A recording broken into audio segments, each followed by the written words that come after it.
Today on Action RC, I have Scott Lampkin with us. Scott, tell us, what do we have going on here? This is an Airworld Me 262 quarter scale, built by the guys at Airworld.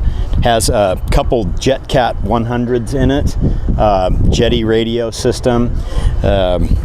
It's a beautiful 262. I've been waiting a long time to get a hold of this one, and now we're here at the Scale Giants here at Pegfield, hosted by Clovis RC. Now, we were talking earlier, tell us about, you added some fuel bags to this? The tank comes with I believe it's about 1 gallon fuel tank, and I wanted a little more flight time, so I added a couple small saddle tanks in there to pick up about 2.5, 3 more minutes. That way I can land when I want to, not when I have to.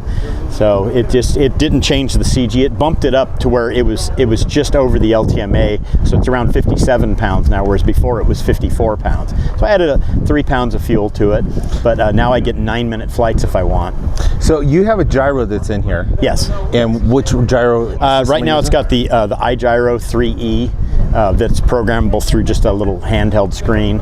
And right now, because I just like the way it flies, I prefer it. I know a lot of guys prefer other brands of gyros, but I like this one. It does well with the plane. So what's a flight characteristic about this jet that you love? Well, the biggest thing is what it looks like when it's flying by. We're all little kids when it flies by. It's, you imagine that you're in the pilot's seat as it zooms by. Yeah, you pretty much do the racetrack pattern with maybe a little show pass here and there, but that's how the thing flew. It doesn't do snap rolls and inverted flight. I mean, maybe somebody who's a better pilot than me can, but I don't. And how many flights have you had on this one? I have about 30 flights on it now.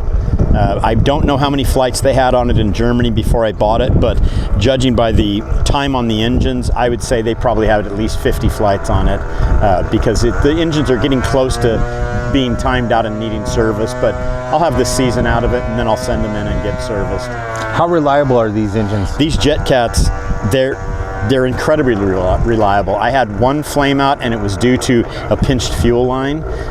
And the funny thing was my biggest worry with the plane was, what's it gonna act like if I have a flame out?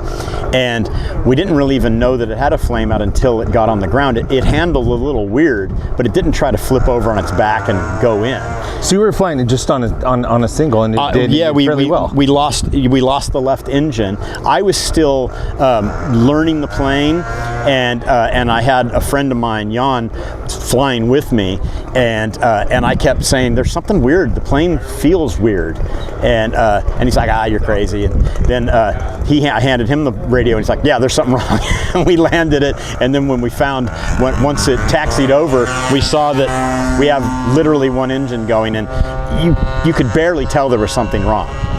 Well, thank you so much for being on Action RC. Thank you. I appreciate it. Yep. And I can't wait for you guys to see this, and here comes the flight.